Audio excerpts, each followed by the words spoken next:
Hi అండి అందరికీ. మామిడికాయ సీజన్ వచ్చింది కాబట్టి చిన్న ముక్కల పచ్చడి అయితే చేస్తున్నాను. దీనికోసం బాగా టెంక పట్టిన 4 మామిడికాయలు అయితే తీసుకొని ఈ విధంగా సన్నగా ముక్కలుగా కట్ చేసుకున్నాను. ఇవి పొద్దునే కట్ చేసుకొని ఆరబెట్టుకోవాలి ఫ్యాన్ కింద. తడి అనేది అస్సలు ఉండకూడదు. తడి ఉంటే పచ్చడి అనేది అస్సలు నిల్వ ఉండదు.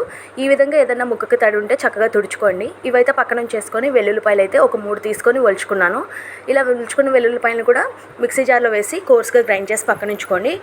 ఈ పచ్చడికి కాను నేను 4 కాయలకి 1 కప్పు వరకు కూరకారం అయితే తీసుకుంటున్నాను. బాగా ఘాటున్న కారం అయితే తీసుకున్నాను. 1 కప్పు కూరకారం, అరకప్పు వరకు సాల్ట్ని అయితే తీసుకోవాలి. కప్పుకి అరకప్పు కొలతండి. ఆ తర్వాత 2 టేబుల్ స్పూన్ల వరకు పసుపుని, 1.5 టేబుల్ స్పూన్ వరకు మెంతిపిండిని, మీకు కావాలంటే ఇక్కడ ఆవుపిండి ఒక 3 టేబుల్ స్పూన్ల వరకు కూడా యాడ్ చేసుకోవచ్చు. నేనైతే ఆవుపిండి వేయట్లేదు వేడని చెప్పి.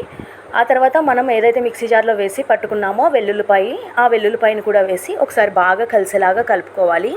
చూస్తున్నారు కదా, ముందే ఇవన్నీ కలిసేలాగా కలుపుకుంటున్నాను. ఇక్కడ ఇష్టం ఉన్న వాళ్ళు టేస్ట్ కోసం ఆవపిండి వేసుకోవచ్చు. నేనైతే వేడని చెప్పి వేయట్లేదు.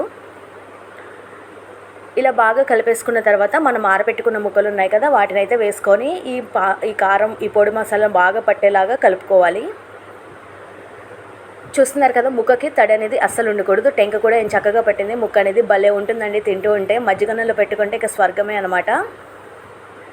చూస్తున్నారు కదా, నేనైతే తరచూ పెడుతూనే ఉంటాను మామిడికాయ సీజన్ స్టార్ట్ అయిన దగ్గర నుంచి.